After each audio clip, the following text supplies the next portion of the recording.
got the word on that 307 tonight, Captain. Oh, that's the mugging on 35th? Yes, sir. Only now it's a homicide. Well, what's the story? We got a pretty good make on 2 probables. Oh, that's a break.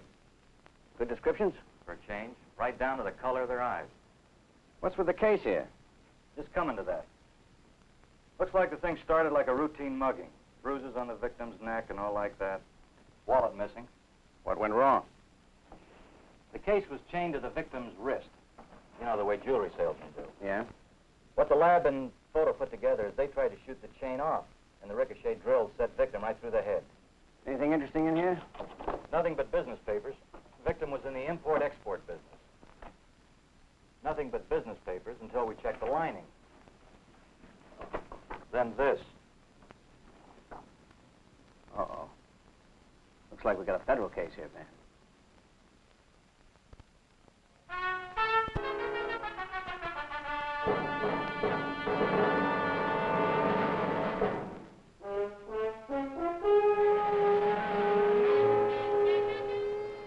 Attention of the police and federal agencies called into the case, Shift Tech Company, source of the photocopied memorandum. You're absolutely positive, Bob. No carbon. Okay, I'll keep you posted. Good luck at the meeting. Right. Bye. Ray, I'm really stumped. It's utterly fantastic. You checked my file safe yourself. Yes, sir. It hasn't been tampered with in any way, and the original memo's still there. And you and I are the only 2 people in the plant with a combination. That's right, sir. Then how the devil did someone get a chance to take a photograph of the original? Well, that's what I'm trying to figure out, Mr. Silliman. Ray, I'll tell you precisely what happened the day Bob wrote me that memo. He wrote it with his own hand. Now, you heard him on the phone. No copies. He came up here, handed it to me with a wink, and left. I read it, jumped for joy, then put it in the file safe myself, and it's been there ever since. But somewhere along the line, a copy was made.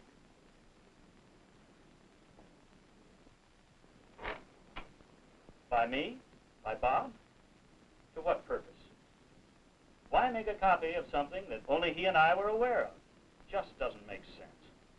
I sound like a broken record, but the fact remains a photocopy was made. And this thing's beginning to smell of espionage. But that's incredible. Absolutely unbelievable. Incredible? Absolutely unbelievable? Why then the frequent headlines announcing the exposure of this or that spy, sometimes native-born, sometimes a foreigner? What is really incredible is that the public media, magazines, newspapers, broadcasting, reveal 85% of what an enemy might want to know, if the hostile power wants to dig out the information, and the hostile power does, along with a firm determination to get that last 15% too. That part of our defense story not handed out on a silver platter. Here is where there enters the picture that melodramatic figure, the spy or espionage agent, and the tools of his profession. Simple lockpicks, portable X-ray machines, an almost limitless variety of microphones, recorders, transmitters, and receivers. Complex yet tiny. The development of the transistor and micro-miniaturization have worked wonders. A newly developed shotgun mic was to figure importantly in the Gyrotech case. Want to eavesdrop on somebody? Attach a small hidden device and the telephone caller will have an audience he never suspected. Or take the area of photography, motion pictures, still camera, infrared, and microphotography. All available and some small enough to lose inside a pack of cigarettes. You can buy a telescope today that will let you count the freckles on someone's neck a mile or so away. Freckle counting is not the name of the game called espionage, however. Our purpose here, in this case illustration, a composite of several actual security violations, is to make you aware of the improbable, unbelievable devices that can be used against your company and you. That's incredible. Absolutely unbelievable. First step when the unauthorized photocopy was discovered. Comparison with the original Gyrotech memorandum. The handwriting on the copy was strangely elongated, as though the picture had been taken at an angle. Using an instrument known as the autofocus rectifier, government technicians can, in effect, flatten out the photocopy. The difference allows the expert to calculate the angle of the original line of sight. Investigators were now able to establish the vantage point from which the photograph was made, a newly established import-export office across the street from Gyrotech. The subleased office was now vacated. The federal security investigators made an inch-by-inch analysis of the premises. Tests were conducted using a telescopic lens known as the Questar. At this distance and position from the Gyrotech plant, it was as though much of what went on inside Gyrotech was exposed to view, a close-up view. With a camera attachment, agents could photograph even the smallest details in a blueprint or document, right through the window of the president's office.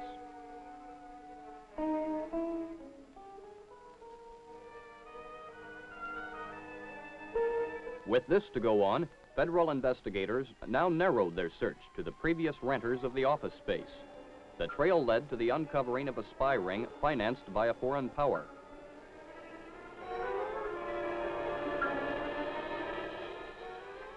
Boyd Johnson, American-born, a recently hired electrician, employed by Gyrotech, and Mikhail Tarazik, ostensibly a refugee from Hungary, actually of Albanian origin. In the months prior to the discovery of the spy ring, they had not only used telescopic photography, but had managed to compromise the secrets of the Gyrotech company in a number of other ways. By using a shotgun microphone across a heavily trafficked boulevard, they were able to aim and pick out individual voices, even in a crowded area. Out in the open, conversations of Gyrotech's top scientists and engineers were monitored and recorded. The Gyrotech company had a number of basic research contracts with the state university. Consequently, activities on the campus were of interest to the pair of espionage agents, particularly what went on inside the physics building. One day, there was a visit from a telephone repairman, or, more accurately, a man who represented himself as a telephone repairman. It had been an easy matter to interfere with the telephone drop line outside the building to create a genuine disturbance. It was an easy matter to gain entry to where he wanted to go, too. A busy secretary was in no mood to check his credentials.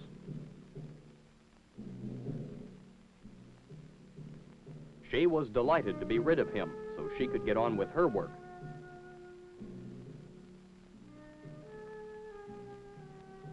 Mikhail Tarazik must have felt the same way as he proceeded to, quote, repair, unquote, the professor's line. It was a matter of a few minutes, and the job was done.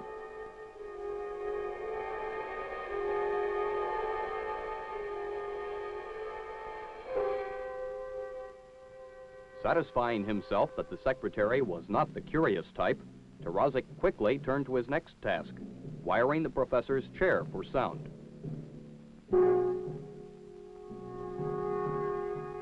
The tiny transmitter, running on power cells, would have an active life of several months and could transmit over a range of a half a mile or more.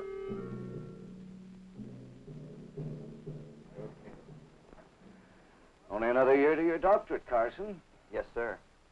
And now that Dr. Peabody's retired, you'd like to work with me. Very much so, sir. Lasers your specialty, huh? Electron injector lasers, sir. What were you and Peabody using chiefly? Sometimes indium antinomide, mostly gallium arsenide. And what was your biggest problem? The cryogenic factor. If only... Suppose I told you I found a way to lick the problem. No more sub-zero temperatures. We've worked out a method, I believe... And so, the good professor continued to talk of many things, of shoes and ships and sealing wax, of cabbages and kings, and sometimes of masers and lasers, too, transmitted to a receiver and voice-activated recorder in the possession of Johnson and Tarazik. As we go along... Early one morning at Gyrotech, where Johnson was employed as the building electrician, On this particular day, a carefully worked out plan took shape.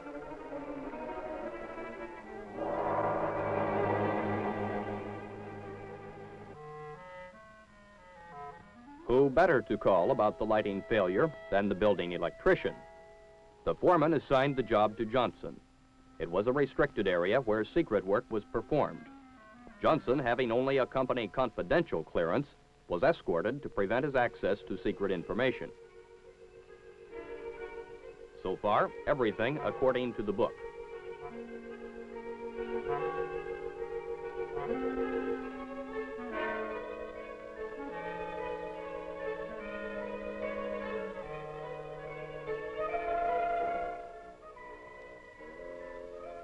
The escort was close at hand. Nearby drafting tables were covered so there would be no violation of security. But for some reason or another, the job did not go as fast as was expected. For every bug or wrinkle uncovered by Johnson, another cropped up.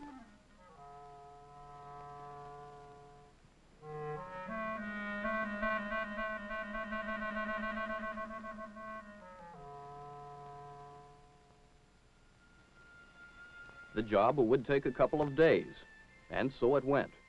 When he entered the second time, then the third, Johnson was an accepted figure in the drafting room. The escort and personnel in the area were a lot more casual now. Why not break away for a smoke now and then? No longer were the drafting tables covered in the area where Johnson worked. Because he was there, everybody assumed he was supposed to be there, and didn't give Johnson's presence a second thought.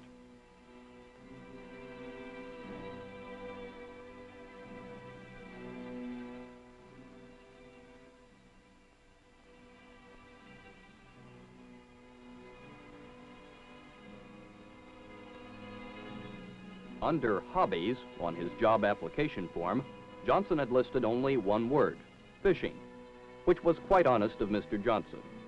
Unfortunately, no one had sought to find out if Mr. Johnson was also a highly trained photographer. What appeared to be an ordinary screwdriver contained a small camera. Within seconds, he had a photographic record of plans and specifications that had taken months, even years, to develop.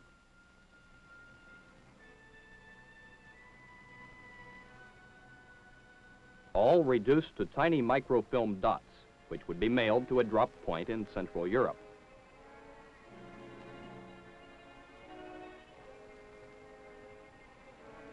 As a journeyman electrician, Johnson was able to accomplish several other jobs, such as using a spike mic and miniature transmitter to record conversations in the adjacent management conference room. One day, a photocopier broke down due to electrical failure. Johnson was summoned. He had the chance to install an automatic miniature camera.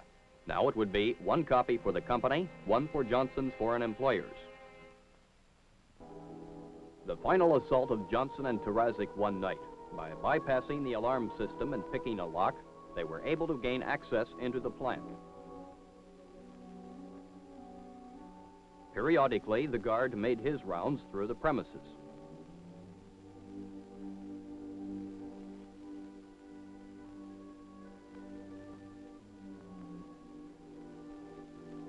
They came well equipped for the job. The basic instrument, an X-ray device.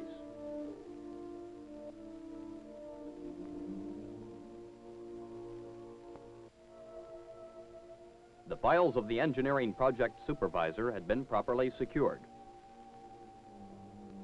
Johnson held the negative X-ray plate against the locking mechanism, while Tarazik went around to the rear of the file with the radioactive element.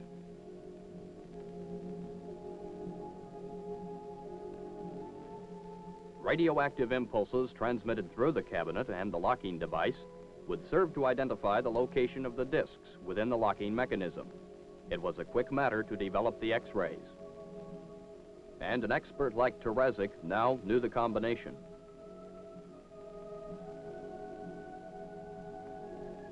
No noise, nothing for a guard to become curious about.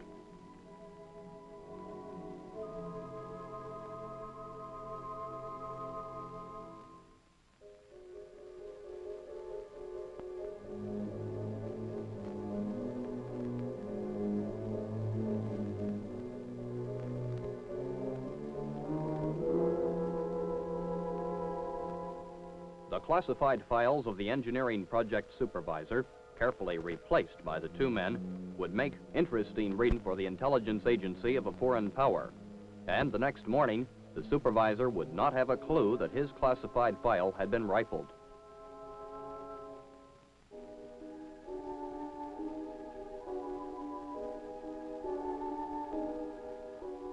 A conscientious guard, but he should have checked the area in which the secret material was stored.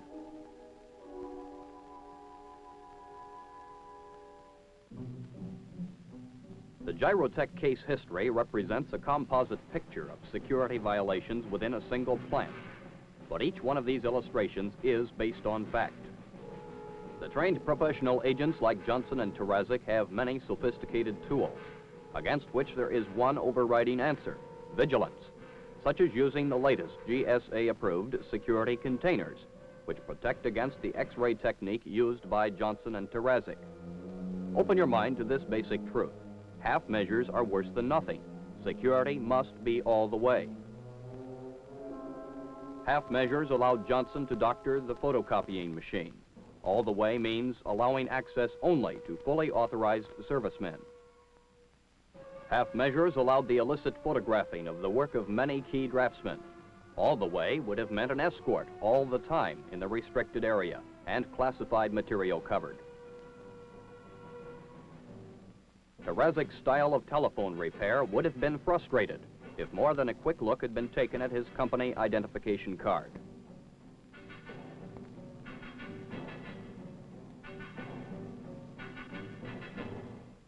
Just being aware of the sensitivity of long-distance microphones, even out of doors, will cut the chances of eavesdroppers greatly. When you are vulnerable to eavesdropping, that's the time for small talk, not shop talk. A high-powered telephoto lens can pry into your private affairs, but it often can be stopped by vigilance and common sense. A drawn blind, for example, would have ended this case history before it began. If you are working in a defense-related area, your plant must be a strong island of vigilance amid the potential security threats on every side.